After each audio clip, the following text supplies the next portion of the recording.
perhatikan suka merubah. Yang pertama, bank konvensional dirubahnya menjadi bank syariah. Tapi kalau kita baca sejarah sebelumnya, memang hobi itu dari dulu merubah. Raja di Nusantara yang pertama kali merubah kekafiran menjadi keislaman, raja dari mana? Aceh. Siapa namanya? Malikul Saleh. Yang merubah dari bahasa Arab ke bahasa Melayu, Quran dari bahasa Arab diterjemahkannya ke bahasa Melayu. Siapa? Syekh Abdul Rauf As-Singkili. Orang mana itu? Orang Aceh. Oleh sebab itu, kalau sekarang ini generasi yang ketiga, dulu merubah kekafiran menjadi keislaman, Malikul Saleh. Dulu merubah dari bahasa Arab menjadi bahasa Melayu, terjemahan Al-Mustafid, Syekh Abdul Rauf As-Singkili, orang Aceh. Sekarang merubah menjadi bank riba haram konvensional menjadi bank syariah. Pelopor yang pertama Aceh. Merubah dari perkelahian, dari konflik, ditolak, diusir, tiba-tiba disambut dengan ramai. Orang mana itu? Aceh. Diusir di sana, dilarang di sana, sampai di sini disambut, lengkap dengan sambutan hujan yang luar biasa. Yang Ustadz ceritakan ini siapa? Ustadz Felix atau Ustadz Somad? Dua-duanya. Ini kan dua-duanya nih.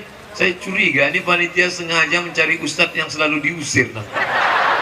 Mau menunjukkan ke semesta alam, kalian yang mengusir sana, usir sana. Tengok, kami di Aceh menampung mereka karena satu yang menyatukan kami. La ilaha illallah Muhammad Rasulullah. Aceh selalu terdepan, selalu yang pertama. Kalau bicara Ustadz Felix Yau, kita selalu diingatkan dengan Muhammad Al-Fatih dari Turki. Nah, bicara tentang masalah pertama kali Sultan Raja masuk Islam, Raja Aceh, menerjemahkan Quran dari bahasa Arab ke bahasa Melayu. Ulama Aceh merubah dari bank konvensional menjadi bank syariah. Aceh. Kira-kira kalau Aceh sama Turki, mana lebih dulu?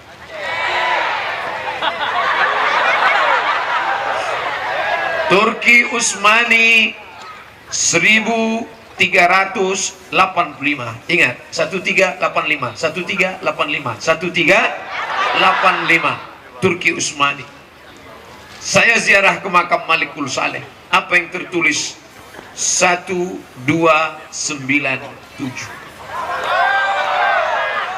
Turki 1385. Malikul Saleh 1297. Mana yang lebih dulu? Aceh. Oleh sebab itu, maka berbicara tentang masalah kerajaan Islam, berbicara masalah ekonomi Islam, kalau ada orang yang terkaget-kaget, terkejut, ini orang buta sejarah, tidak membaca sejarah. Allahu Akbar. Ustadz Felix jauh-jauh ke Turki meneliti 1385, 1385. Hari ini beliau datang kemari untuk memperhatikan 1297. 1385 kurang 1297, 88 tahun sebelum Turki Utsmani, Aceh sudah berdiri tegak dalam la ilaha illallah Muhammadur Rasulullah. Ustadz Somad dari mana? Kerajaan Melayu. Aceh di atas. Di bawah Aceh, kerajaan Melayu Langkat, Tanjung Pura, Di bawah kerajaan Melayu Langkat, kerajaan Melayu Delhi, Medan, Sumatera Utara. Di bawah Medan, kerajaan Melayu Serdang, Kabupaten Serge, Serdang Bedage. Di bawah Serdang, kerajaan Melayu Asahan, Tanjung Balai, Kisaran, Kabupaten Asahan. Di bawah itu, kerajaan Melayu kampung halaman kami, Siak, Sri Indrapura, 1723. 1723. Ustaz Somad kok ingat tahun-tahun ini? Lama saya ngapalnya. Tadi di jalan tak ada ngobrol sepatah pun dengan Ustaz Felix. Ngapal tahun-tahun itu. Oleh sebab itu maka berbicara tentang masalah bagaimana masalah akidah Islam itu dimanapun kita belajar tidak keluar dari tiga. Yang pertama akidah, yang kedua syariah, yang ketiga akhlak. Bagaimana ini di Aceh? Masalah akidah bersih, tak ada lagi satupun orang Aceh yang menyembah pokok kayu, betul? Kalaupun ada yang dekat-dekat pokok kayu kena bernaung saja, bukan menyembah pokok kayu. Insya Allah yang tidak di bawah pokok kayu, bahasanya, pahalanya, yang didapatnya kebaikan full 1, insya Allah. Yang di bawah pokok kayu dapat setengah, bagi 2 sama pokok kayu. Tidak ada lagi orang Aceh yang menyembah keris, betul? Tak ada lagi yang menyembah batu, betul? Yang pakai batu solar Aceh banyak, tapi menyembah batu tak ada. Di tempat lain masih banyak. Akidah sudah bersih. Masalah akhlak, jangan ajari orang Aceh bagaimana berakhlak. Ketika hati saya sedang remuk, redam, hancur, bak kaca jatuh ke batu. Kenapa? Diusir dari Hongkong. Siapa yang melembutkan, melunakkan hati sehingga tak marah? Aceh. Langsung mereka kirim gambar. Ustaz Somad, jangan risau, jangan sedih. Ini gambar Toyota Alphard UAS 1. Mereka kirim. Masya Allah, ternyata platnya aja. Tapi sudah membahagiakan hati kita. Kita kalau sedang susah hati, kalau sedang risau, orang kalau sedang hanyut, jangankan bambu, jangankan galah, jangankan besi, rumput yang lapuk pun akan ditarik, betul? Sedang susah, sedang galau, gundah gulana, tiba-tiba datang telepon, Ustaz Somad datang ke Aceh menyambut ulang tahun, menyambut peristiwa besar, menyambut kesukaran hati kami saat tsunami datang. Ustaz akan datang bersama kami. Itulah ceramah saya yang teramai dalam sejarah ketika di Banda Aceh. Makanya ketika ditanya orang, Ustaz, di mana ceramah paling banyak? Di Banda Aceh. Setelah itu ada beberapa tempat lagi, tapi yang pertama itu sulit untuk dilupakan. Makanya kita diajak Ustaz Felix bertakbir selalu. Tengok kalau beliau bertakbir. Ngapa begini? Artinya yang pertama sulit dilupakan. Nah, oleh sebab itu bicara masalah akidah selesai, bicara masalah akhlak selesai. Tapi kita sekarang bicara tentang syariat. Syariat, syara'ah, jalan. Bagaimana Bapak Ibu bisa sampai ke tempat acara ini? Karena ada jalan. Maka jalan ini harus dilalui. Ada orang yang tidak melalui jalan? Tidak ada. Karena kaki pasti berjalan di tempat jalan yang harus dilalui. Kalau ada orang yang berjalan, kakinya tidak menginjak jalan, itu hantu. Kita harus berjalan, kita harus menapaki jalan ini. Syariah, likullin ja'alna minkum syir'atan wa minhaja. Kami jadikan, kami berikan kamu jalan. Dan syariat Islam syari, jalan yang lebar. Kalau jalan itu lebar, maka orang akan melewati jalan itu. Yang membangunnya orang Islam, yang membangun jalan itu orang beriman. Tapi dia tidak melarang. Kami yang membuat jalan ini, kami yang menempasnya, kami yang menitinya, kami yang membangunnya. Masalah kalian mau lewat, silakan. Apakah orang Aceh melarang non-muslim datang untuk bertamu? Tidak. Silakan datang. Siapapun kalian yang mau datang kemari, silakan. Tapi kalian harus ikuti aturan tuan rumah. Betul? Kami orang Aceh bersyahadat, bumi Serambi Mekah, Nangro Aceh Darussalam, pertama kali Islam datang, ulama pertama kali kemari, maka kalian harus menghormati ini. Maka semua pramugari yang mendarat kemari harus pakai jilbab. Dari mana Ustaz tahu? Tadi naik pesawat saya lihat. Semua pramugari yang datang kemari pakai penutup kaki sampai tertutup mata kakinya dari atas.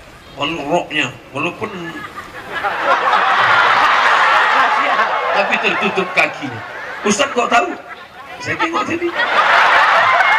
Tertutup. Mereka ini roknya panjang. Semua pramugari itu roknya panjang. Cuman resleting yang belum dipasang. Tapi kalau di Aceh kita selamat. Kenapa? Karena ada aturan. Itu tidak selesai dengan ceramah. Tidak mungkin saya masuk pesawat Assalamualaikum warahmatullah ya ayyuhalladzina amanu. Tak mungkin. Itu hanya bisa semuanya adalah dengan kekuasaan. Cuman banyak orang salah sangka. Kalau saya sudah bicara tentang kuasaan, robah dengan kekuasaan, robah dengan tanda tangan, robah, disangkanya saya mau jadi wakil presiden.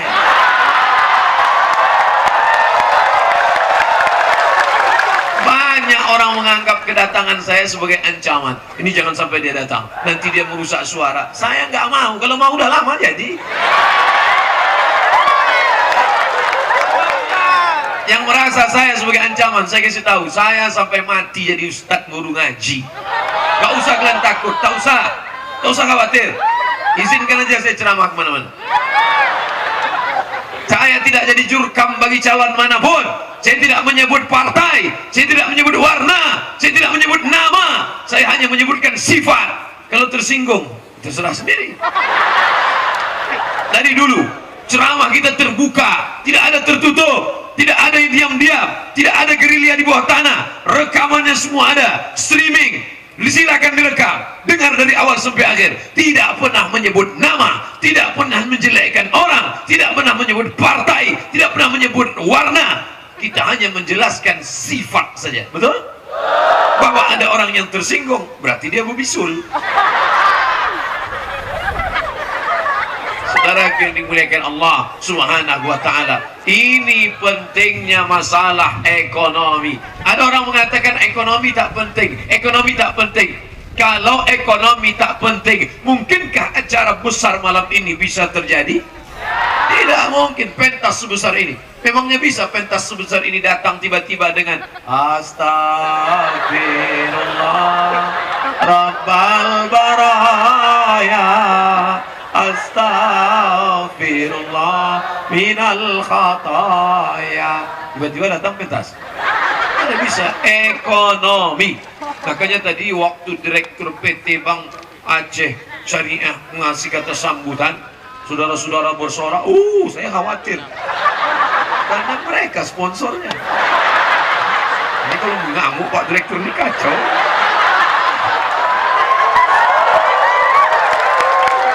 Waktu tadi iklan, berapa lama tadi iklan, langsung gitu. Mudah-mudahan mereka bukan marah karena iklannya. Saya tanya, kata Ustaz Felix siap, mereka itu karena ada cewek cantik itu kan. Itu yang bisa mengimbangi Ustaz Somad, kata Ustaz Felix. Masya Allah. Bapak Ibu yang dimuliakan Allah SWT. Jadi bercerita masalah ekonomi, penting tak ekonomi itu? Orang Aceh mementingkan ekonomi apa tidak? Ada pesawat panjangnya 19 meter, beratnya 8 ton, tahun 1948, disumbangkan orang Aceh untuk Negara Kesatuan Republik Indonesia. Mereka kalau nyumbang bukan duit kotak 2000 perak. Orang Aceh tak mau begitu. Apa yang dia sumbangkan? Langsung pesawat. Diberi nama Presiden Soekarno, memberi nama Sulawak. Sulawak.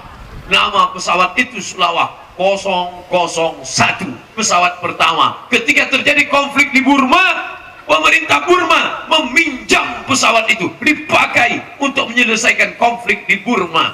Celaka 12 Burma ini. Setelah dia sekarang maju, orang Islam pula dia bantai di Rohingya. Burma itu apa? Myanmar. Pesawat dari orang Islam dipinjamkan, akhirnya dipakai. Sedekah siapa itu pesawat? Sedekah nenek moyang orang Aceh. Sampai pahalanya sampai ke makam mereka. Bersedekah pesawat. Dan zaman Nabi datang orang bertanya, ya Rasulullah, ummi matat, emakku meninggal, apa atasaddaqu anha? Apakah kalau aku bersedekah pahalanya sampai? Silakan bersedekah, kata Nabi. Ayu sadaqatu afdal, apa sedekah yang paling afdal? Saqyul ma, memberi air minum. Kalau mau bersedekah, sedekah air minum. Nabi menganjurkan sedekahlah air minum, karena waktu itu orang Arab miskin susah, sedekah air minum. Orang Aceh sedekah pesawat. Pesawat mereka berikan. Bayangkan itu, kira-kira tahun 1948 bersedekah pesawat, kaya apa miskin? Kaya. Emas di bawah, gas, tanam-tanaman, sampai hari ini kaya raya, melimpah ruah. Tapi kemudian ketika harta ini diambil dari cara yang haram, maka na'udzubillah, tak ada barokahnya. Lapor pertama Bang Aceh diikuti Nusa Tenggara Barat NTB, tak lama lagi akan diikuti oleh Bang Nagari Sumatera Barat, tak lama lagi akan diikuti oleh Bang Riau, tak lama lagi, tak tahu entah siapa. Yang jelas siapa saja yang mau mengikuti ini, maka surgalah baginya insyaallah. Gubernur amalnya bukan sholat sunat, sholat gubernur rajin sholat sunat, usolli sunnatat tahajud rokaatain. Jadi gubernur kok sholat tahajud? RT pun bisa sholat tahajud. Apa yang nunggu jadi gubernur? Datang pula orang muji, gubernur kami rajin puasa Senin Kamis. Iyalah dia kena mak. Iyalah dia mau menguruskan badan. Amal gubernur bukan sholat tahajud, amal gubernur bukan sholat sunat, amal gubernur bukan baca yasin. Itu amal siapapun bisa, ibu-ibu pun bisa, betul? Amalnya apa? Merubah bank konvensional menjadi bank syariah. Meninggal dia, mengalir pahala. Berapa nasabah yang menabung, berapa anak-anak yang terbantu.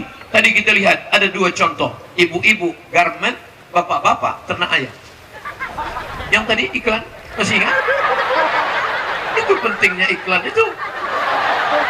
Ternak ayam, tiba-tiba nantang nanti jurusan Faper Tapet. Apa itu? Fakultas Peternakan dan Pertanian. Kamu sudah nikah? Belum, Pak. Sarjana? Iya, Pak. Kenapa belum nikah? Setiap meminang nggak ada yang nerima. Kenapa tak terima? Aku ingin meminang anakmu, Pak. Apa yang kau bawa, kata calon mertua? Segenggam cinta dan harapan. Nanti kau makan apa? Makanlah cintamu. Akhirnya tak diterima. Itulah liku-liku laki-laki yang tak laku-laku karena luka-luka. Coba kalau Bank Syariah bangkit. Kamu kenapa belum juga nikah? Kan sarjana. Saya sebetulnya punya bakat ahli tapi tidak bisa mengembangkan. Apa bakatmu? Saya dari Faper Tapet, Fakultas Pertanian dan Peternakan. Bisa ternak? Bisa. Ternak apa? Ternak ayam. Oke, salurkan. 1000 ekor ayam. Ternak. Tapi ternak ayam tidak boleh dekat airport. Ini true story, kisah nyata. Ternyata ayam ini tidak boleh stres, terkejut mendengar pesawat. Dibukanya ternak ayam dekat airport. Akhirnya ayam ini kehilangan nafsu makan, nafsu seksnya pun hilang. Akhirnya nengok cewek-cewek itu santai. Anak gak bertelur, mati. Nah, itu artinya apa? Karena tidak ada bakat, tidak ada skill. Duit ada, tapi kemampuan tak ada. Kamu ternak apa? Saya mau ternak lele, Pak. Siapkan kolamnya. Dipantau. Ini kolamnya. Ya besar nih, besar. Mana lelenya? Kenapa tak nampak? Cuma 2 ekor, Pak. Kolam sebesar ini, lele 2 ekor. Memang 2 ekor, Pak, tapi sebesar ikan paus. Untuk apa? Dia ekspor ke Jepang. Orang Jepang suka makan ikan mentah. Orang kita masaknya lama. Kunyit, bawang, tomat, cabai, giling, lama. Orang Jepang tak. Ikan itu mentah. Dipotong, diuluk pakai nasi, dipotong. Apa namanya? Sushi. Mohon maaf Ibu Susi. Saya dalam pengalaman ceramah cuma sekali sama Bu Susi. Itu pun hampir ditenggelamkannya saya.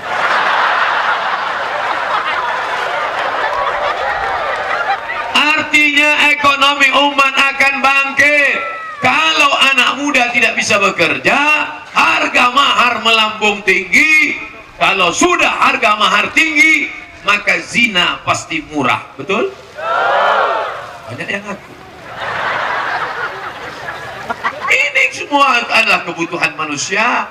Manusia, anak muda makan, setelah makan dia minum, habis itu makan lagi, habis itu minum, habis itu matanya kendur, habis itu dia tertidur, nafsu libido seksual datang, main futsal hilang, besok muncul lagi, berenang hilang, besok muncul lagi. Maka solusinya adalah nikah. Nikah. Kemarin bulan puasa datang kawan ngirim iklan, ini sudah mau puasa, menikahlah biar supaya ada yang bangunin sahur. Memang mau bangun pakai mercon? Gimana dia mau nikah kalau bisnisnya gagal? Tapi dengan adanya bank syariah, datanglah dia ke bank syariah. Rajin dia datang ke bank syariah. Kenapa? Penjaganya cantik-cantik. Tapi yang di iklan itu aja. Yang di luar iklan beda-beda tipis. Masya Allah. Oleh sebab itu maka ekonomi ini penting. Jadi kalau ada orang mengatakan tidak penting itu ekonomi, yang penting kita sholat, yang penting kita puasa, yang penting kita zakat, yang penting kita haji. Islam itu kan cuma 5: syahadat, sholat, zakat, puasa, haji. Syahadat pakai lidah, asyhadu an la ilaha illallah wa asyhadu anna muhammadan rasulullah. Kenapa Ustaz Abdul Somad lantang suaranya asyhadu an la ilaha illallah wa asyhadu anna muhammadan rasulullah? Karena dia makan itu pakai tangan. Dong lah makan. Kenapa suara Ustaz Somad ini lantang? Sotong satu mangkuk masuknya. Tom yam dikasih Ustaz Fadil Rahmi. Bapak polisi pakaian polisi menunjukkan bahwa mereka petugas. Ya tak mungkin mereka cuma bawa semprit, prit. Siapa? Karena semua punya semprit. Wasit belum punya semprit. Ada status, ada pakaian. Dalam pakaian ada status. Makanya muslimah berpakaian untuk apa? Menunjukkan bahwa dia status. Dari pakaianlah kita bisa tahu mana laki-laki, mana perempuan. Mana laki-laki, mana perempuan. Dari pakaian. Ini sekarang sudah banyak dikaburkan. Banyak ibu-ibu sekarang kehilangan daster karena dipakai lakinya main bola. Kalau mau menengok orang Indonesia bodoh tolol waktu 17 Agustus lah. Sudah cerdas 73 tahun, merdeka melawan Belanda, begitu datang 17 Agustus bodoh balik. Pakaian laki dipakai bini, pakaian bini dipakai laki. Daster pakaian bini, dipakai laki main bola. Celana panjang pakaian laki, dipakai bini panjat pinang. Perempuan panjat pinang yang nonton laki-laki. La ilaha illallah Muhammadur Rasulullah. Lampu matikan. Jamaah tak suka terang-terang, dia mau gelap aja. Matikan, silau matikan. Artinya apa? Bahwa kita ini semuanya ekonomi. Ini lampu terang menyala. Kenapa bisa terang? Ekonomi. Coba di tempat lain 5 watt.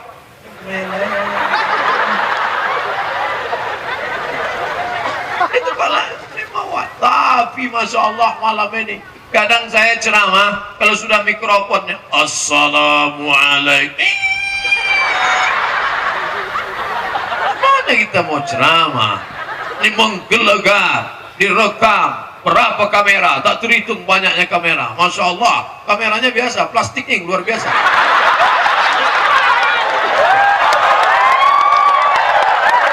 Ini ekonomi ini, duit ini semua. Kenapa orang bisa sholat? Aurat tertutup. Zakat. Apa guna ceramah zakat? Bayarlah zakat emas, bayarlah zakat perak, bayarlah zakat. Selesai acara, ada pertanyaan? Gak ada Pak Ustaz. Kenapa? Tak ada, kami yang punya duit. Apa yang mau dizakati? Siapa yang punya 85 gram emas wajib zakat. 85 gram, 85 gram, 85 gram, 85 gram. Ingat itu, 85 gram, 85 gram, 85 gram. Jangan selesai ini berubah jadi 58. Dari mana datang 85 gram itu Ustaz? Dari mana datang 85 gram? Karena Nabi tidak ada duit kertas. Zaman Nabi duit cuma 2. Duit emas namanya dinar. Duit perak namanya dirham. Dinar, dirham. Lahir anak kembar. Yang pertama dinar, yang kedua dirham. Hai dinar, hai dirham. Yang ketiga rupiah.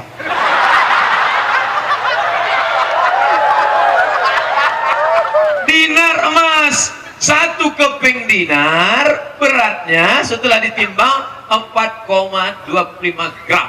1 keping dinar ditemukan digali-gali, ditemukan di perpustakaan, ditemukan di library, ternyata ada museum 4,25 gram. Siapa yang punya 20 keping, kata Nabi, siapa yang punya 20 keping, keluarkan 2,5%. 45 gram 1 keping kali 20 keping, 4,25 kali 20 sama dengan 85 gram. Memang kalau kurang cairan payah ingat. 4,25 gram 1 keping kali 20 keping sama dengan 85 gram kali 500.000. 1 gram 500.000, 42.500.000. 85 gram kali 500.000 sama dengan 42.500.000. Ustaz, saya tak percaya kalau 1 keping itu 4,25 gram. Mana? Ada tuh di sana. Sana mana? Mana duit dinar itu? Saya mau nengok.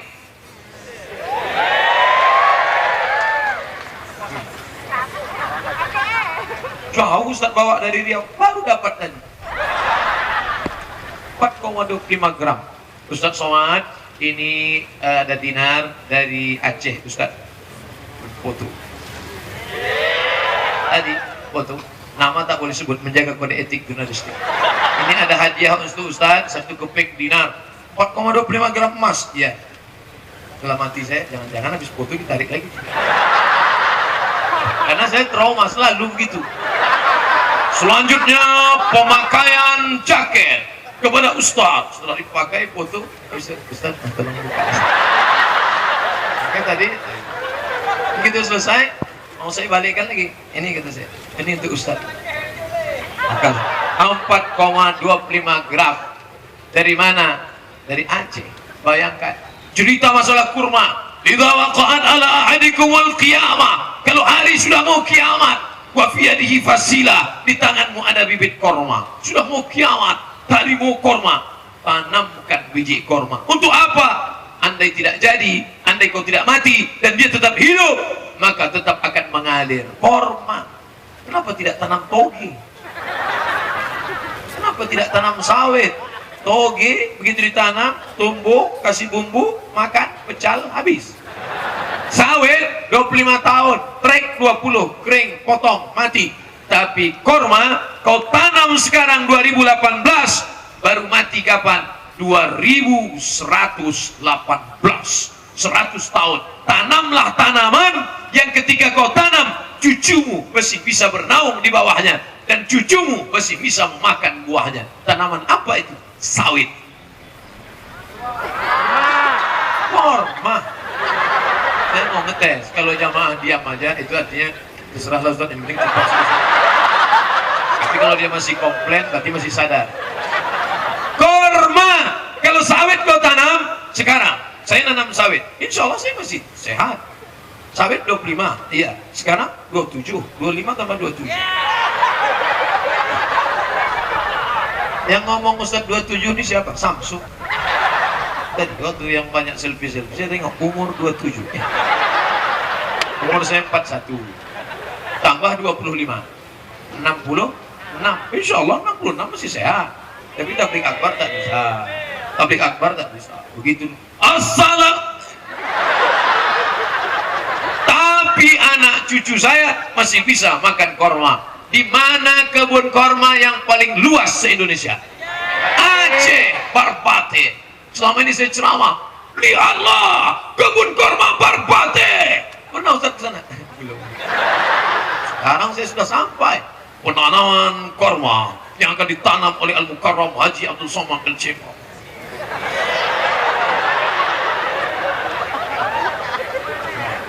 Itulah tanam. Alhamdulillah, 1 batang 3.300.000, yang sudah disumbang 166 batang, yang targetnya 1.550 batang. Allahu Akbar.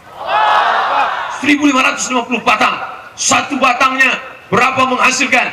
Kalau sawit sekilo 1.500, itu pun udah harga kawan itu dah. Sawit 1.500. Aku sama kau yang 1.500, kalau enggak sama orang lain 1.200, 500. Tapi korma ajwa, korma Nabi 80 rial, 250.000. Satu batang korma sama dengan setengah hektar sawit. Bayangkan itu. Oleh sebab itu, ketika diwakafkan ke sana, Ustaz Somad sudah wakaf? Sudah. Wakaf dari Ustaz? Tidak dikasih. Berikutnya penanaman dan penandatanganan. Abdul Somad mewakafkan sebatang pokok kurma. Mati 100 tahun, mati saya, datang anak saya ke Barpati mencari mana kebun kurma bapak. Kau mau minta? Enggak, karena ayahku sudah mewakafkannya. Aku hanya ingin selfie saja di sini. Sampai di kebun kurma itu, dia akan ingat, anakku Mizyan Hazik Abdullah bin Abdul Somad, di sini ayahku dulu menanam. Oh, anak saya pun tak sampai juga 100 tahun. Cucu saya akan datang ke Barpati nanti insya Allah. Abdul Somad punya anak Mizyan itu nanti anaknya Somad 2. Mizyan punya anak Somad 2 itu punya anak Mizyan 2 punya anak Somad 3. Nah, jadi saya rencana gitu biar tak usah payah ingatnya. Itu aja dibolak-balik. Ustaz ingat itu dari mana? Dari Maroko. Raja yang sekarang Muhammad 6, anak dari Hasan 2 anak Muhammad 5 anak Hasan 1. Jadi saya terinspirasi. Insya Allah cucu saya nanti Somad 2. Saya panggil, hai 2. Tanamlah tanaman yang ketika kau tanam, maka cucumu bisa, maka menghasilkan satu kurma puluhan juta. Maka untuk siapa? Barpatih menyediakan. Beli satu batang sekarang, maka sudah ada yang membeli 166 batang. Target masih panjang, 1.550 batang. Tujuannya apa? Menyekolahkan anak yatim, anak yang tak mampu di Nangro, Aceh, Darussalam, dan seluruh Indonesia, bahkan seluruh dunia insya Allah. Amin. Mati kita, meninggal dunia, mengalir pahalanya. Itulah yang diinginkan hidup. Hidup ini apa yang mau kita cari? Dari dalam tanah, naik ke atas tanah, ceramah, mati. Dari dalam tanah, naik ke atas tanah, tanda tangan, mati. Dari dalam tanah, naik ke atas tanah, tengok sana, tengok sini, mati. Dari dalam tanah, naik ke atas razia, mati. Tapi ada yang kekal abadi. Dari dalam tanah, naik ke atas tanah, masak, mati. Tapi ada yang kekal abadi. Apa itu? Wakaf. Nanti kau berwakaf, anakmu akan datang. Ini wakaf ayahku, dulu satu batang di Barbate. Aku akan mewakafkan 2. Sekarang anak yatim ke sekolah panti asuhan, guru kimia, PNS, guru fisika, PNS, guru matematika, PNS, guru alif bata. Digaji 300.000 sebulan, gajian 3 bulan sekali, itu pun disunat masal. Dari mana guru mengaji? Akan digaji dari wakaf Barbate, maka mengalir. Berapa guru mengaji? Sekarang anak-anak yatim sekolah, sedih kita. Pergilah bapak ibu ke panti asuhan. Berapa anak yatim belum bayar uang sekolah, berapa guru yang belum digaji, berapa kursi yang patah. Segar hati pimpinan yatim, datang orang, oh ini mau membantu. Bapak mau nolong? Enggak, mau nanya aja. Tolonglah, itulah investasi dunia akhirat. Kau bangun rumah besar, tinggal. Kau bangun pondok yang besar, tinggal. Tanah seluas lapangan sepak bola, tinggal. Rumah besar, tinggal. Mobil besar, tinggal. Bini besar, tinggal. Tapi kalau sawit tadi, korma tadi, maka itu yang akan menolong di hadapan Allah Subhanahu wa ta'ala. Ini saya masukkan lagi. Bilang payah kan? Oleh sebab itu maka ini kesempatan luar biasa. Dari mana? Ekonomi. Syahadat karena makan, sholat karena pakaian, duit, zakat emas, zakat perak, zakat. Saya bukan menakut-nakuti, tidak. Kalau zakatnya 2,5%, 1.025.000, 1.025.000, 5 juta 125.000, 10 juta 250.000, 100 juta 2,5 juta. Memang kalau cerita zakat banyak orang lupa. Saya udah maklum aja tuh. 100 juta. Insya Allah bapak-bapak, ibu-ibu masing-masing punya tabungan di Bank Aceh 100 juta. Banyak yang tak yakin. 100 juta. Maka zakatnya 2,5 juta. Andai tidak bapak keluarkan, saya tidak tahu. Dan saya tidak akan cek mana zakat, mana zakat. Saya tak cek karena saya sibuk ngurus jadwal ceramah. Saya tak tahu. Tapi ingat, ada dia yang maha tahu. Siapa dia? La ta'khudhuhu sinatun wala naum. Tak ada angin, tak ada hujan, tiba-tiba sakit aja telinga, dibawa ke dokter. Datang dokter membawa senter kecil, tengoknya sarang Spiderman. Rupanya jarang ngambil sembahyang. Sejorok-joroknya orang Islam, sekotor-kotornya orang Islam, telinganya pasti bersih karena subuh, zuhur, asar, maghrib, isya. Makanya kalau bersihkan telinga itu masuk dalam. Ini ada juga anak-anak nih. Kasar kan? Ditengok dokter pakai senter, tengok. Oh, benang rebana udah rusak dah. Berapa gantinya? Sebelah kiri 3 juta, sebelah kanan 3 juta. Ongkos pasang 5 juta. Habis. Anak raja mau makan rambai. Rambai dimakan di hari petang. Ibu-ibu jangan melambai, ceramah saya bisa hilang.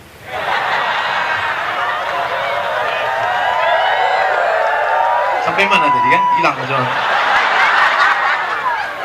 Tak ada angin, tak ada hujan.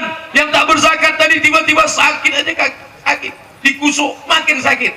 Ditusuk pakai apa namanya itu, akupunktur. Pakai jarum kecil makin sakit. Tak mempan jarum kecil, paku payung makin sakit. Akhirnya dibawa ke Singapura. Datang dokter pakai martil kecil. Hanya lapuklah lama banget. Rupanya lutut nih kalau lama dipakai bisa juga lapuk, macam kulit kerang dalam tanah, krak, pecah. Jadi gimana? Tenang, kita sudah import dari. Tak enak pulanya bun. Berapa harganya? Sebelah kiri 40, sebelah kanan 40, ongkos pasang 20. Pas 100. Saya bukan nakut-nakuti tidak. Tapi yang belum berzakat saya yakin udah agak-agak nyeri kan. Biasanya terasa itu. Biasa. Kalau agak-agak terasa, nah besok keluarkanlah. Langsung ke Basnas, Badan Amil Zakat Nasional, Nangro Aceh Darussalam, provinsi. Jangankan provinsi Aceh, jangankan provinsi. Saya pertama kali ceramah di Maulabu.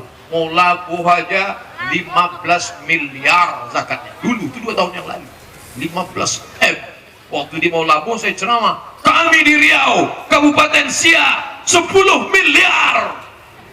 Kau senang makan? Berapa tadi Ustaz? 10. Kami 15. Saya ceramah di Aceh, banyak pelajaran saya ambil. Sejak itulah, makanya setiap daerah saya tanya, ini berapa? Sini 11 Pak. Sini berapa? Sini 2 miliar Pak. Kami di Riau.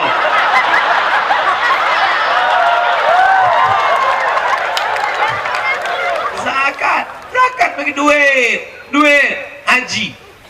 haji, bisa haji pakai air liur, pakai duit. Transportasi, akomodasi, konsumsi. Transportasi, akomodasi, konsumsi. Jangankan akomodasi, konsumsi, transportasi, terasi pun pakai duit. Mana bisa? Oleh sebab itu kalau ada orang mengatakan duit tidak penting, maka ibadah ini kalau kita bacalah, coba baca. Man bana masjidan, siapa yang membangun masjid, banallah mislahu baitan fil jannah, dibangunkan untuknya satu istana dalam surga. Siapa yang punya istana dalam surga, siapa yang ingin istana dalam surga, bangun masjid. Yang bangun masjid itu orang kaya apa orang miskin? Orang kaya. Saya sampai sekarang kalau diminta peletakan batu pertama tak mau saya. Berikut ini peletakan batu pertama masjid oleh Al-Mukarram Haji Abdul Somad. Saya pun maju ke depan. Sampai sekarang masjid itu tak jadi-jadi. Setiap pengurusnya nelpon, Ustaz bisa ceramah ke masjid kami? Tak bisa saya. Trauma saya. Lewat di situ pun saya tak mau. Makanya kalau ada pengurus-pengurus masjid, Ustaz, bisa Ustaz kami undang peletakan batu pertama? Jangan. Kalian siapkan dulu, udah mau selesai, tinggalkan keramik satu. Nanti peletakan keramik terakhir. Oh, udah gagah kita kan?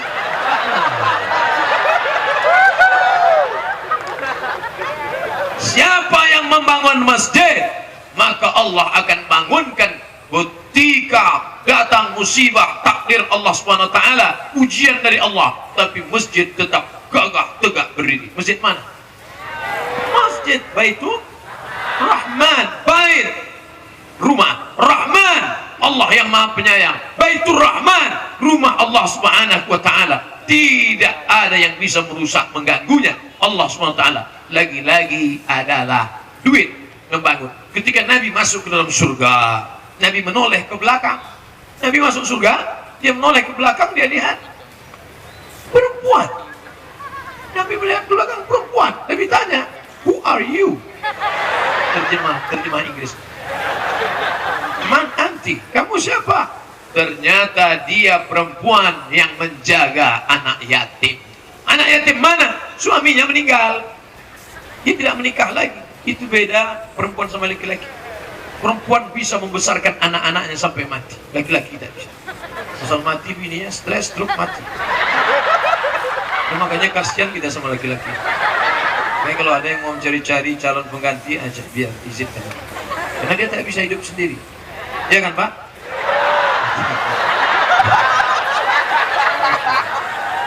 Seorang perempuan diajak berfoto. Berikut ini pengambilan foto sarjana. Ketimuan foto, "Bo, bapak mana?" "Bapak sudah meninggal 15 tahun yang lalu." "Ibu single parent?" "Dia." Yang kau tanya. Tak ada merasa sendiri. Walaupun papa sudah meninggal 15 tahun yang lalu, saat buka bersama, kami tetap merasakan dia ada buka bersama kami. Bahkan foto sarjana ini pun seakan-akan dia ada bersama kami. Dia tak pernah hilang di hati kami. Begitu setianya perempuan. Perempuan sudah meninggal pun suami dia seakan-akan ada bersama dia. Beda sama laki-laki. Ada pun bininya macam tak ada. Tak semua gitu. Tak semua. Kan ada lagunya itu, tidak semua laki-laki. Nah, bapak jangan terlalu kuat ketawa karena ibu sudah mulai nengok saya. Awas balik. Artinya apa? Perempuan yang menyantuni anak yatim. Kira-kira yang bisa menyantuni anak yatim itu perempuan kaya atau perempuan miskin? Perempuan kaya. Bisa perempuan kaya? Bisa. Sebelum dia menikah sama laki-laki, bapaknya memberikan dia kebun 2 hektar sawit, memberikan kebun 2 hektar karet, dan ada ruko 1. 2 hektar sawit, 2 hektar karet, ruko 1. Setelah menikah dengan laki-laki, apakah itu tetap punya ibu atau pindah jadi punya bapak? Nggak bisa mentang-mentang kalian laki-laki berkata, "Istriku, my dear, my darling, come here. 2 rukomu itu beserta sawit, beserta kebunnya setelah menikah punya aku, karena sorga di bawah tapak kaki." Tak bisa. Menikah sama-sama punya ruko. Bapak punya ruko, ibu punya ruko. Bapak punya sawit, ibu punya sawit. Bapak punya korma, ibu punya korma. Setelah menikah, harta tetap yang punya perempuan, yang punya laki-laki. Apa bedanya? Dalam harta bapak ada hak ibu, tapi dalam harta ibu tidak ada hak bapak.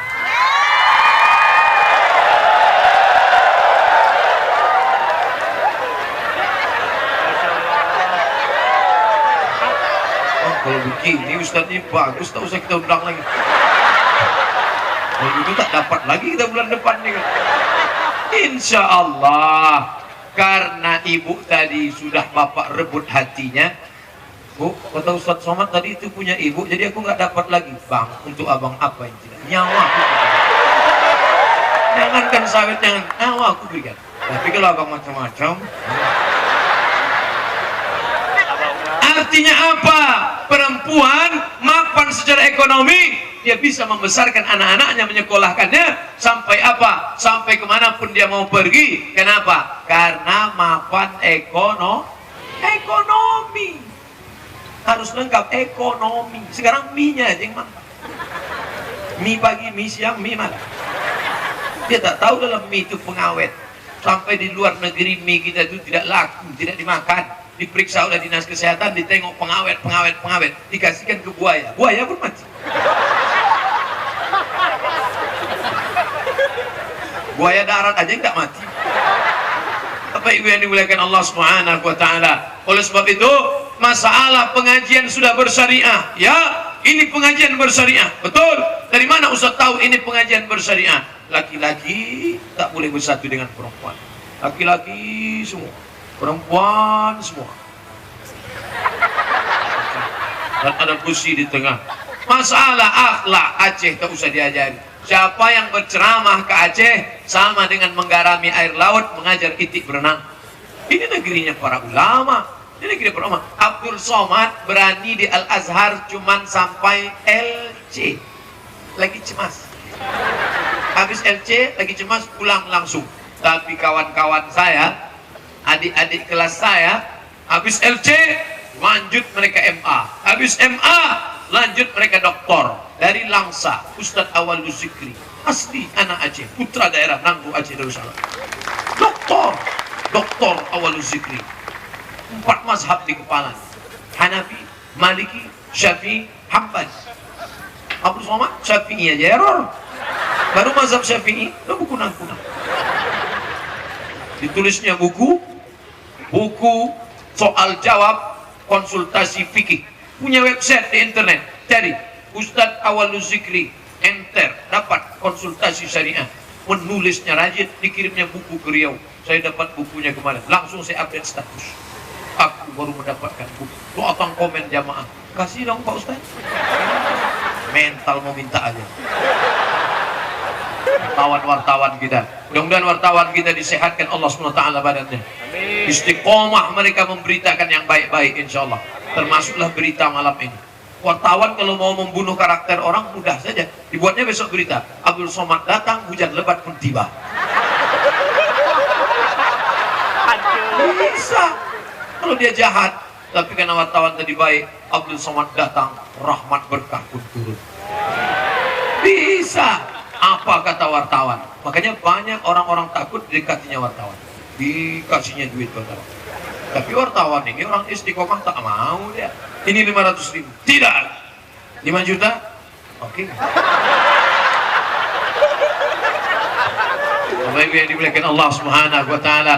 Jadi intinya apapun cita-cita anak Bapak Ibu, jangan halangi dia. Kau mau jadi apa? Aku mau jadi ekonom. Bagus, nanti kau mengembangkan ekonomi syariah. Kau mau jadi apa? Aku mau jadi gubernur. Bagus, dengan itu kau bisa berjuang di jalan Allah. Kau mau jadi apa? Aku mau jadi wartawan. Lanjutkan, dengan itu kau bisa menulis di pers. Kau mau jadi apa? Tapi anak-anak, cobalah Bapak Ibu tanya anak-anak, kau mau jadi apa? Dokter.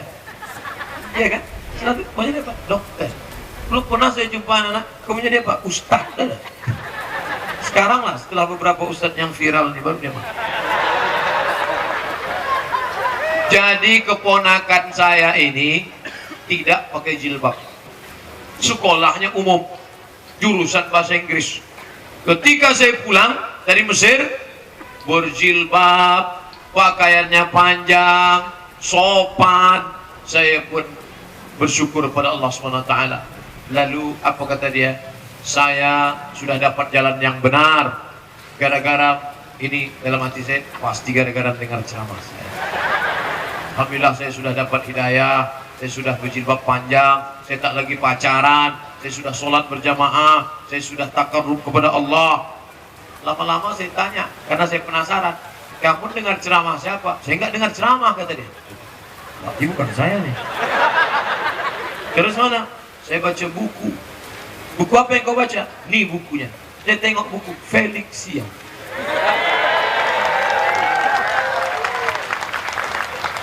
Rupanya dari hidayah itu, Masya Allah, buku yang ditulis dengan rasa akan sampai ke hati, mengetuk rasa orang. Kalau sudah hati orang kau ketuk, sentuhlah dia tepat di hatinya, dia akan jadi milikmu untuk selamanya. Kalau sudah hati orang kau genggam, maka apapun dia berikan, kau tuh suruh dia pakai jilbab, bisa. Jadi kalau ada bapak-bapak bininya belum berjilbab, itu bapak belum menyentuh hati. Apanya Bapak Ustaz? Tak tahu, anaknya 5. Satulah hatinya. Pulang dari sini belikan sate. Adinda, aku ingin menyentuh hatimu. Hati nantilah bang, yang jelas mulut dulu kan. Oleh sebab itu maka ini dia menulis ceramah apapun. Ceramah lewat telinga hidayah. Menulis lewat mata, bisa lewat telinga, bisa lewat mata. Tapi ada yang lebih hebat lagi, lewat ekonomi. Siapa yang menjual akidahnya karena baju bekas? Siapa yang menjual imannya hanya karena mie instan? Siapa yang menjual? Orang-orang fakir, lemah, miskin. Insya Allah kita sudah selamat pilkada. Bupati, gubernur, wali kota sudah selamat. Tapi 5 lagi belum tentu selamat. DPR kota, DPR kabupaten, DPR provinsi, DPR pusat, DPD, presiden, wakil presiden. Ini genting 17 April 2019 ini akan dipilih, maka kita jangan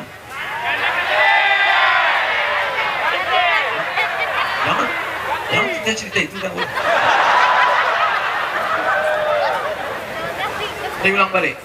DPR kota, DPR kabupaten, DPR provinsi, DPR pusat, DPD. Maka kita mesti jeli, selektif, tengok baik-baik, gunakan telinga, dengar siapa orang ini, gunakan mata. Kalau kami tanya Ustadz Somad, tak boleh, langsung umum, bebas, rahasia. Makanya kalau saya ditanya, Ustadz siapa yang mau kami pilih, tak boleh.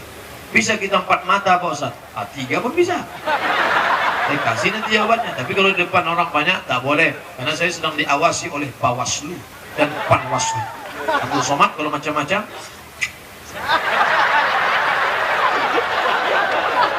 Tapi kalau orang mau ngintai-ngintai saya, insya Allah capek, tak akan dapat.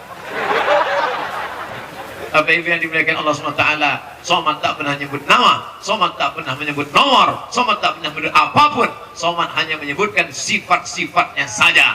Kalau ada mereka yang menolong ekonomi syariah, mereka yang menolong agama Allah, mereka yang memuliakan ulama, mereka yang membela mereka, maka itulah dia calon DPR, calon apapun, calon DPD, maka pilihlah dia, maka itu yang akan menolong. Assalamualaikum Ustaz Somad. Waalaikumsalam. Saya rencana mau mencaleg tahun ini Pak Ustaz. Mantap, lanjutkan. Apa nasihat dari Pak Ustaz? Nanti kalau kau duduk di sana, nanti dalam sidang parlemen paripurna, kau perjuangkan yang 3. Masukkan perda ekonomi syariat, masukkan busana muslimah, masukkan perda pendidikan agama Islam, masuk ke dalam sekolah umum SMP SMA. Insya Allah Ustaz Somad, insya Allah. Sudah 5 tahun tak ada nelpon lagi. Entah dia duduk, entah tidak duduk. Allahuakbar. Yang jelas saya sudah menyampaikan, bagi yang punya bakat lanjutkan, bagi yang tak punya bakat kita tetap memilih. Jangan sampai golput. Pilih, gunakan hakmu, tunjuk dia. Karena kalau tidak, maka saya tak mau milih. Saya tidak mau Pak Ustaz. Engkau yang baik, yang sholat, yang pengajian tidak mau. Tidak mau Pak Ustaz. Sementara yang minum khamar memilih, yang LGBT memilih, yang homo memilih, yang pecandu narkoba memilih. Jangan heran nanti kalau naik DPR pemabuk karena yang milih sakau. Betul? Orang sakau, orang mabuk, orang teler, orang ngelem pasti akan memilih pecandu narkoba, pasti akan memilih itu, pasti tak dapat terelakkan. Dan orang sholat pasti akan memilih orang yang sholat. Betul? Jangan pilih calon yang tidak ikut sholat subuh berjamaah. Allahu Akbar. Kabarnya sholat subuh berjamaah di Aceh ini ramai luar biasa, dan saya percaya. Saya dengar cerita, tapi saya percaya. Kenapa? Jangankan sholat subuh di masjid, di tanah lapang kena hujan aja tak bergerak. Kenapa? Karena kalau bergerak pun tak bisa keluar motor.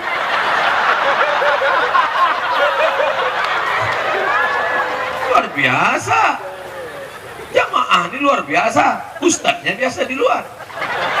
Apa yang dimuliakan Allah Subhanahu wa taala. Oleh sebab itu maka maka masyarakatnya sudah ramai. Ustadz Somad, kami kalau gerakan subuh berjamaah masyarakatnya ramai, bahkan tak muat, cuman pemimpin-pemimpinnya tak ada. Kok bisa begitu? Entahlah Pak Ustadz, saya pun tak tahu. Mungkin mereka sholatnya di masjid lain, tak boleh kita subuh. Karena dulu ada polisi tugas di Pekanbaru Riau, 2 tahun dia bertugas, tidak pernah sholat subuh di masjid yang sama. Subuh ini masjid ini, subuh ini masjid ini, subuh ini masjid ini, subuh ini masjid ini. Setiap dia sholat di masjid itu, pasti polisi yang lain ramai. Kenapa? Karena bosnya di situ. Dia tidak pernah ceramah, tak pernah dia ceramah, jamaah sholat subuh lah, tidak pernah. Tapi dia cukup sholat subuh. Ternyata dia mau mengambil barokah. Nanti di padang mahsyar di akhirat, semua masjid di Pekanbaru Riau itu nanti akan bersaksi karena kening dia pernah menempel di situ.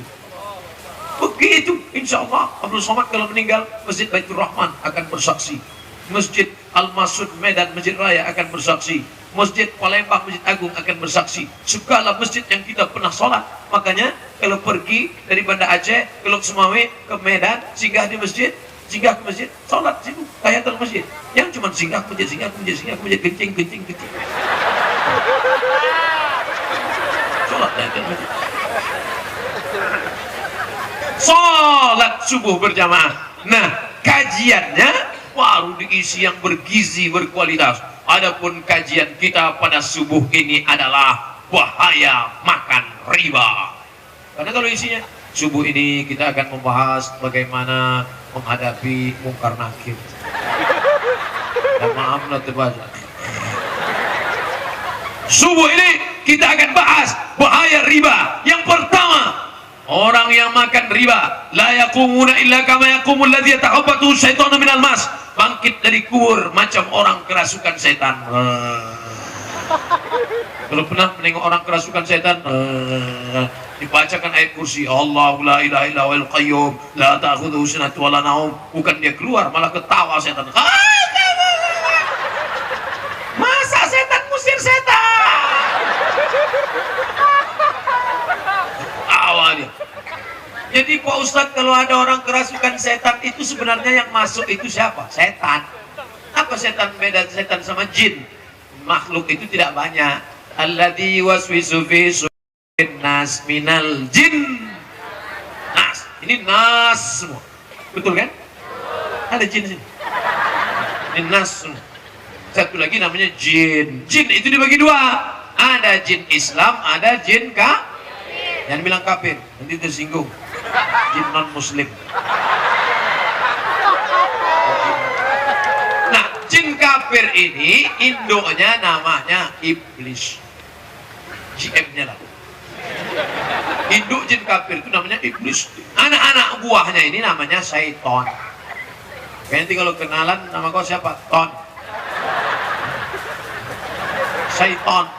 Nah, setan ini itulah anak buah daripada iblis tadi.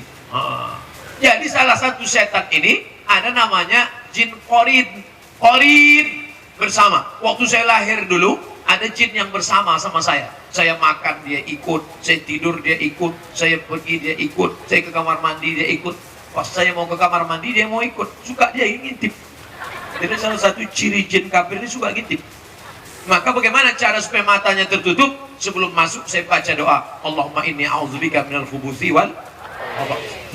Begitu kita baca itu, tertutup mata dia, terhijab, tak nampaknya. Sebelum makan saya baca doa, Bismika Allahumma ahya. Saya sudah ceramah 75 menit. Biasanya daya tangkap orang cuma 60. Biasanya kalau udah 75 itu terserah Ustaz mau doa apa. Ternyata jamaah masih konsen lagi, masih konsen bahwa kalau mau makan Allahumma barik lana. Jin tadi udah mau ikut makan, begitu kita baca doa dia tak bisa ikut. Pas mau tidur dia mau ikut. Ketika kita baca Bismika Allahumma ahya, akhirnya jin korin yang ikut sama kita itu tak tahan, mau ikut juga dia berhubungan kelamin. Orang baca doa tak jadi. Oke, banyak orang anaknya macam setan. Kenapa? Setan ikut kontribusi. Ikut dia. Oleh sebab itu maka setan. Jadi ada jin qarin ikut kemana kita, itu jin qarin. Tapi ada jin yang tak jelas kerjanya, di bawah pokok kayu, di warung kopi, itu namanya jin nonjok. Tak jelas. Nah, kalau masuk jin ini ke orang dan orang itu kerasukan setan, nanti di akhirat bangun kita. Itulah ayat yang dibaca qari tadi dengan suara masya Allah tabarakallah la haula wala quwata illa billah. Maka jin kama yatakhabbatuhu syaitanu minal mas, bangkit dari kubur macam orang kerasukan setan. Nanti bapak ibu kalau bangkit dari kubur menengok ada orang macam kerasukan setan, ini yang makan riba dulu, pasti nabungnya tidak di Bank Aceh kan. Jadi cara selamatnya beralihlah ke Bank Aceh.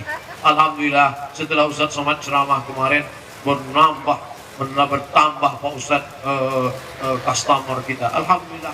Tapi kalau tak ada perubahan sama sekali, mubazir tabligh akbar malam ini, dan orang mubazir saudara setan.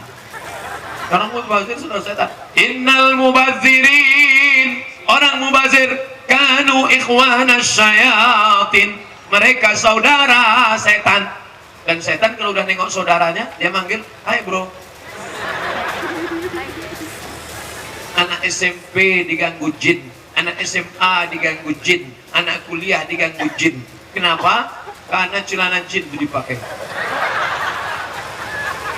Hai jin, kenapa kau ganggu?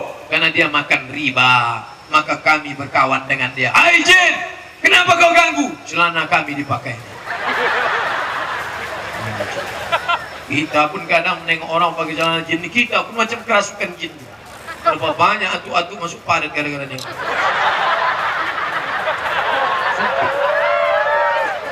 Alhamdulillah Aceh jangankan celana jin, pakai jilbab panjang, bahkan ada razia. Dulu perdanya jadi atau tidak, tapi pernah menjadi konflik problem. Perda perempuan tak boleh duduk ngangkang, pernah kan? Pernah ada perda, luar biasa. Datanglah bule mandi di tepi sungai, mandi di tepi laut di Aceh. Oh, datang WH wilayah Hisbah. Mr. Bule and Pak Le, come here. Bule naik ke atas, dikasih WH mengasih kain sarung. Please you this cloth for you. Pakai. Tak boleh. Akhirnya bule balik dari berkain. Menjaga. Walau anna alal qura amanu wa taqau, seandainya penduduk negeri ini beriman dan bertakwa. Allah bukan minta banyak, tak banyak yang diminta Allah, dua saja. Amanu, beriman, wa taqau, bertakwa, maka akan kubukakan. La fatahna alaihim barakatin, aku bukakan barakah minas sama, dari langit, wal ard, dari bumi. Walakin kadzabu, tapi kalau mereka mendustakan ayat-ayat kami, akhadnahum, kami cabut nikmat itu. Alhamdulillah sampai hari ini nikmat itu masih ada di Nahru Aceh Darussalam. Allahu Akbar. Gas, minyak, batu bara, sawit, karet, bertambah lagi sekarang kurma, bertambah lagi, bertambah lagi. Mudah-mudahan nikmat ini tak putus sampai hari kiamat insyaallah. Dan saya pribadi bangga. Kenapa? Karena datang berkali-kali kemari, jamaah tak pernah surut, tak pernah berkurang. Dulu boleh jadi orang ramai karena peristiwa mengenang tsunami, seluruh negeri datang. Dulu boleh jadi ramai, 3 kali datang, 3 momen tak terlupakan. Momen pertama karena tsunami, ramai. Momen kedua, pesawat terlambat. Banyak yang menduga orang dah pada pulang nih Pak Ustadz, jam 2 malam ceramah, tetap ramai. Momen ketiga, cepat datang, hujan lebat, tetap juga bertahan. Maka saya khawatir pula yang keempat tadi, entah apa kejadian. Ngeri-ngeri sedap masuk Aceh, lebih banyak ngeri daripada sedapnya. Apa itu yang dimuliakan Allah Subhanahu wa Ta'ala, luar biasa sambutan jamaah, datang di airport, datang ke hotel.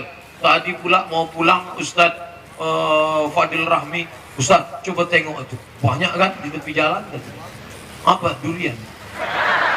Nanti kita pulang makan di sini. Oh, tak bisa, diserbu jamaah nanti. Kalaupun mau, paksa kita cari kumis palsu, pakai kacamata hitam. Tapi gimana pula mau makannya Pak? Begitulah antusias jamaah. Padahal yang mau ditengok jamaah ini apa? Apa kata Ustaz Felix Xiao? Ini yang bisa menandingi orang seramai ini zaman dulu ini cuma Roma, Ustaz, ya. Roma datang sudah terlalu katanya. Tapi ini tidak, hanya pengajian. Tapi orang ramai melimpah ruah. Sebetulnya yang dicari orang itu apa? Yang dicarinya tak lain tak bukan adalah Abdul Somad, kami dengar engkau karena engkau masih menyuarakan ayat-ayat Allah. Kami dengar engkau karena engkau masih menyuarakan hadis Rasulullah. Kalau kau sudah keluar dari sini, kamu akan menarik dukungan. Betul?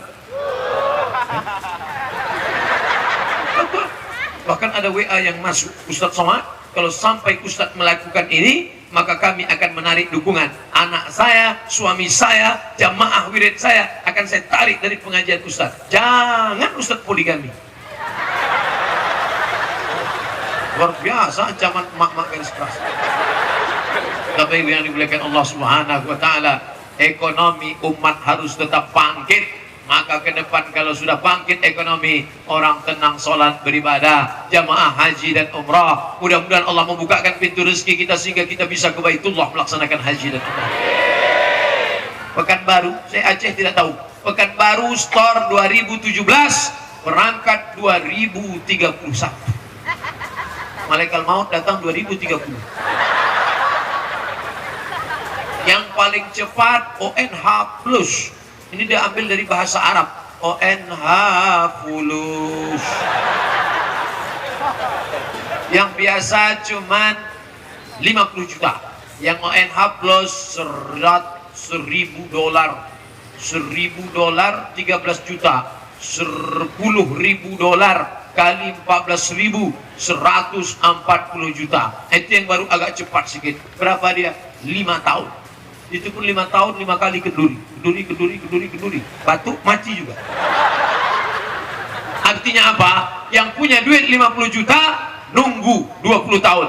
Yang punya duit 140 juta menunggu 5 tahun. Artinya kalau kau punya duit banyak, engkau tetap bisa. Aduh, saya dengar ceramah Ustaz ini rasanya tak bisa masuk surga. Mau haji mesti punya duit. Al-hajjul mabrur laisa lahu jazaa ilal jannah. Mau punya rumah di surga mesti bangun masjid. Sedangkan rumah saya pun kontrak, Pak Ustaz. Jadi gimana saya mau masuk surga? Tenang saudara, ceramah belum berakhir. Man ala salasa banatin, siapa yang mendidik 3 anak perempuan, fa'adabahunna, didik dengan baik, wa zawwajahunna, nikahkan dengan orang baik-baik, wa ahsana ilaihinna, buat baik sampai mati, falahul jannah, surgalah bagi. Udah agak tenang? Yang tak punya duit, tenang. Didik 3 anakmu, didik dengan baik, sekolahkan agama, nikahkan dengan orang baik-baik, cari menantu yang baik, buat baik sampai mati, falahul jannah. Tapi jangan yang meniat bangun masjid tak jadi gara-gara ini. Kalau tadi udah semangat, saya bangun masjid, didik anak 3, tak jadilah Pak Ustaz. Berapa tadi anaknya Pak Ustaz? 3. Anak saya cuma 2 Pak Ustaz. Malam ini tambah 1 lagi.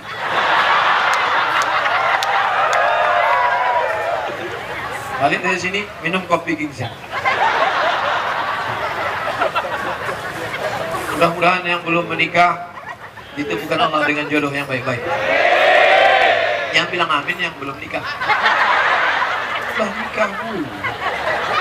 Yang belum punya anak dikasih Allah anak yang soleh-soleh. Bapak Ibu yang dimuliakan Allah Subhanahu wa taala, jangan berputus asa dari rahmat Allah. Kalau engkau yatim, kalau engkau susah, sulit bagi Allah, mudah. Innama amruhu idza arada syai'an ayaqula lahu kun. Saya diundang acara buka bersama di sebuah hotel bintang 5 megah, mewah. Acaranya cuma makan buka bersama. Datang ibu-ibu yang punya acara. Ustadz Somad, ini suami saya. Dulu kami menikah, setelah menikah bertamu ke rumah orang, orang tutup pintu karena mereka sangka kami mau minjam beras. Susah. Tapi hari ini tengok Ustaz, buka bersama saja begini pestanya. Hebat Bu, hebat Pak, luar biasa. Artinya apa? Jangan sepele menengok orang susah, jangan menjilat menengok orang kaya. Hari ini dia kaya, hari ini dia punya kuasa, tapi besok boleh jadi rakyat jelata. Hari ini miskin, hari ini susah, hari ini melarat, besok jadi ekonominya lebih baik. Kenapa? Karena dia diberi pinjaman dari Bank Aceh Syariah. Ustadz ini kemana pun ceramahnya ujung-ujungnya ke situ juga. Bapak Ibu yang dimuliakan Allah Subhanahu wa Ta'ala, bukan karena yang mengundang saya Bang Aceh, dimanapun ceramah saya selama ini, tengoklah ceramah di Batam, ceramah di Makassar, ceramah di Kalimantan Selatan, saya tetap bercerita tentang 3, karena saya tak pernah keluar ceramah dari 3. Pertama, perbaikan pendidikan, masukkan anak sekolah agama. Yang kedua, perbaikan ekonomi, beralih ke bank syariah. Yang ketiga, perbaikan politik, pilihlah pemimpin yang peduli agama Allah. Allahu Akbar. Nanti pulang, siapa yang ceramah tadi? Ustaz Somad. Berapa lama dia ceramah? 90 menit. Dimulai tadi jam 10, sekarang jam 11.30. 90 menit saya ceramah. Saya andai tidak pakai jam pun saya bisa menebak. Kenapa? Asal udah begini rasa kesemutannya, itu sudah. Maka insya Allah yang berdiri-berdiri ini pahalanya 2 kali lipat. Kecil hati yang duduk, amin. Yang duduk pun besar juga pahalanya. فَمَنْ يَعْمَلْ مِثْقَالَ ذَرَّةٍ خَيْرًا يَرَهُ. Ala hazihin niyah wa kulli niyatin salihah. Tetap jaga persatuan. Ya Allah, berkat Fatihah ini Engkau turunkan rahmat dan barakah, Engkau jauhkan kami dari segala malapetaka, bencana dan musibah. Ala hazihin niyah wa kulli niyatin salihah. Al-Fatihah.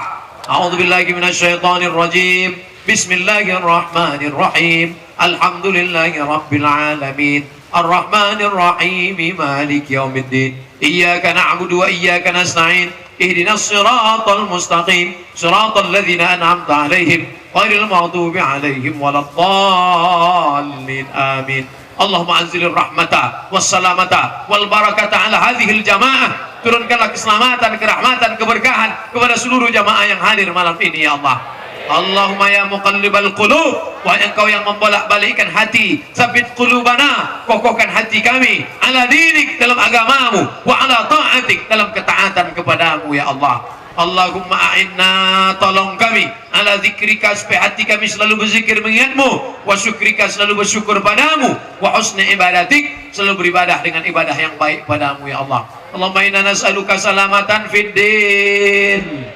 Kasih segala perhatian, mohon maaf segala kekhilafan, gubar dengan tenang, banyak-banyak berselawat, jangan sampai berkonflik, berkelahi, bertengkar, hati-hati, jangan bercampur aduk laki dan perempuan, ambil sampah, botol, tisu, kotoran, sampah, jangan sampai pengajian kita membuat orang mengejek kita, tunjukkan bahwa kesucian bagian dari iman. Terima kasih. Wassalamualaikum warahmatullahi wabarakatuh. Waalaikumsalam.